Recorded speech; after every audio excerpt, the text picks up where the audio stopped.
Perception is not always what it seems.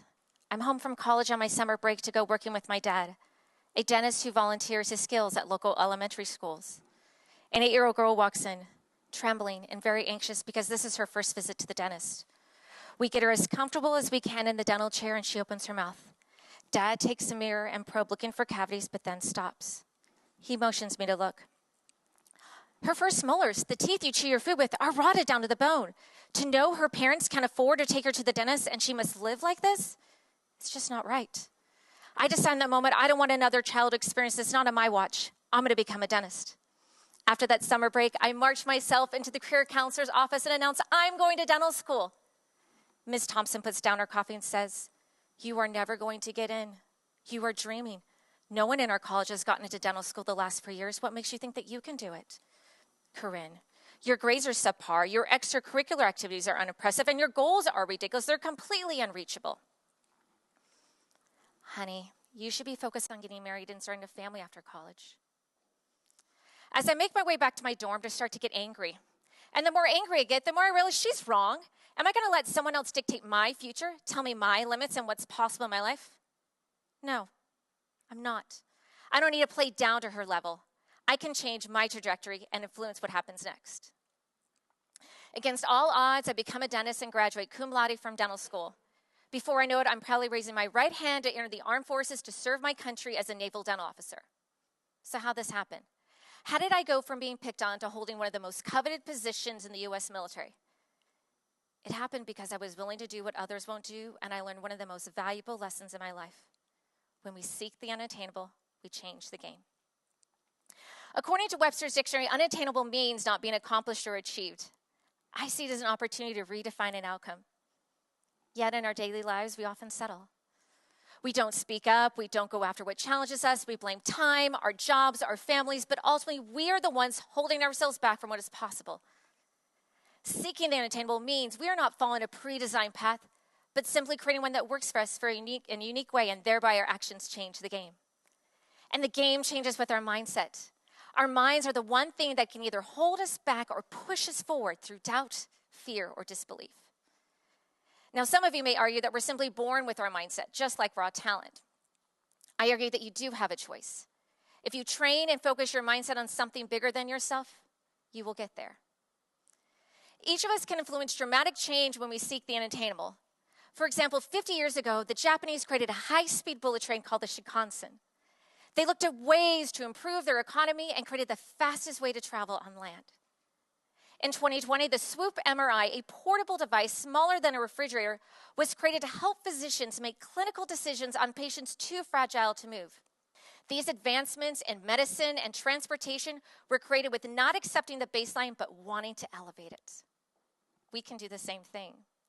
If we want something we've never had, then we must do something we've never done. To change the game, it's critical to have 3 strategic moves ready to use at any time.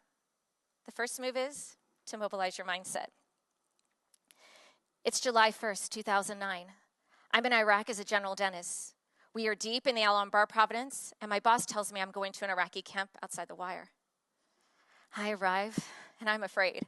I see people appearing, staring in silence, which feels like they're saying, "Who are you? Who do you think you are?" I was forewarned about this in my training, but to see it in real time is entirely different, because women in Iraq don't hold places of authority. Yet I know I can help these people. All I need to do is earn their trust.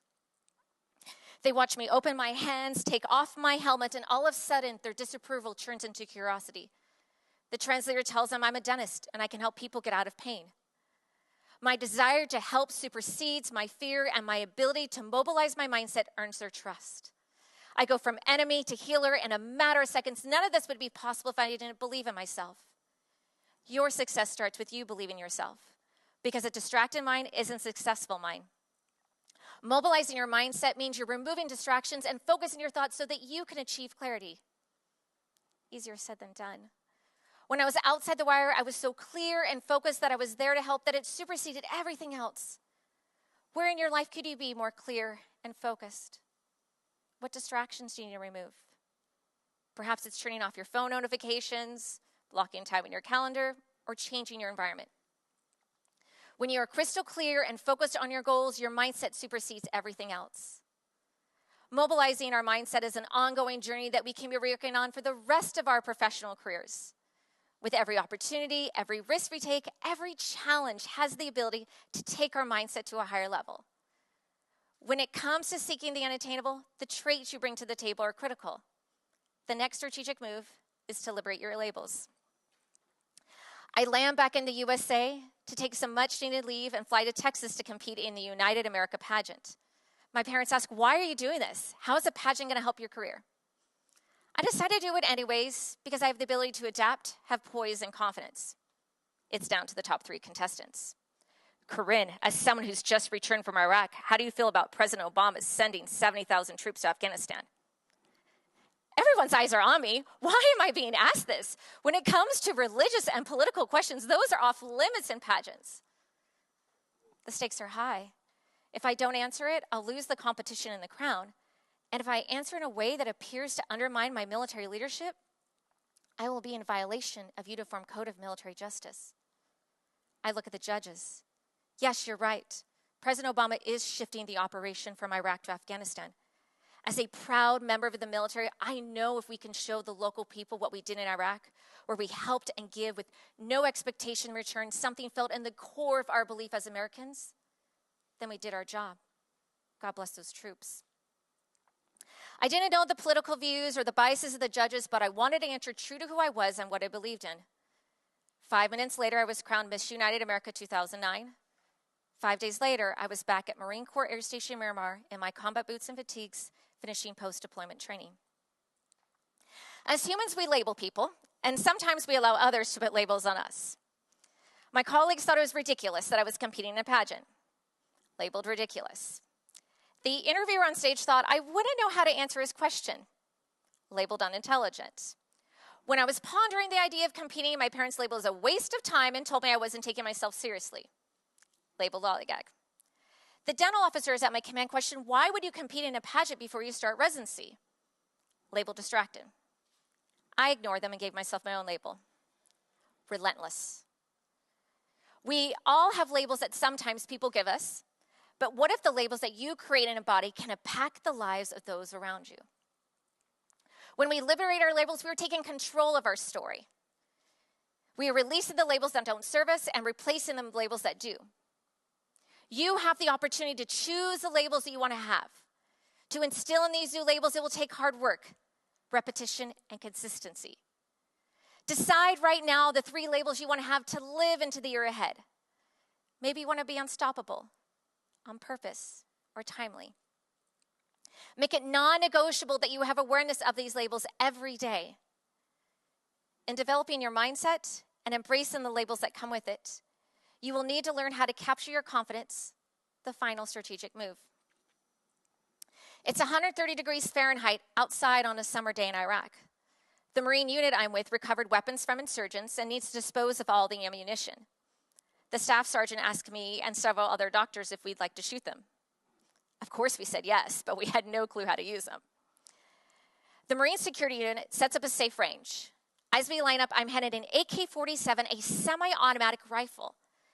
The range master instructs us to push the sight lever down 1 click, meaning when we pull the trigger, only 1 shot will fire.